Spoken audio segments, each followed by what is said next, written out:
कहानी का नाम परछाई। राजस्थान के एक पुराने गांव में आदित्य नाम का एक युवक रहता था। वह शांत स्वभाव का, पढ़ाई में तेज और सभी की मदद करने वाला था।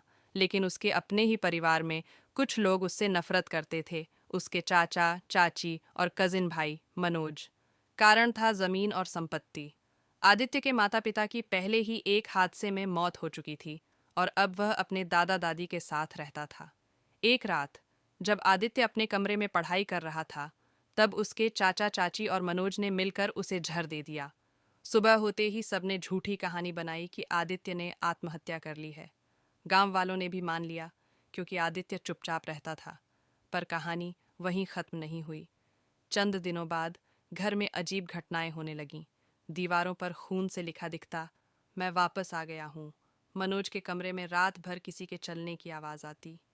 एक रात उसे नींद में किसी ने गले से पकड़ लिया। जब सब दौड़े तो उसका चेहरा नीला पड़ा हुआ था, जैसे किसी ने उसका दम घोंट दिया हो।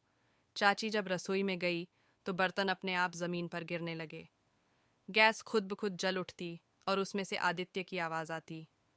माँ ने कहा था, बुराई का अंत जरूर होता है। चाचा ने तो एक रात खिड़की से आदित्य को देखा भी, सफेद कपड़ों में, आंखों से खून टपकाते हुए, वही पुरानी किताब हाथ में लिए हुए। वो चिल्लाया, पर कोई उसे बचा न सका। अगली सुबह चाचा की लाश पेड़ से लटकी मिली, ठीक उसी पेड़ से जहां आदित्य का अंतिम संस्कार हुआ था। धीरे धीरे पूरा परिवार तबाह हो गया। गांव वालों ने उस घर को शापित हवेली घोषित कर दिया।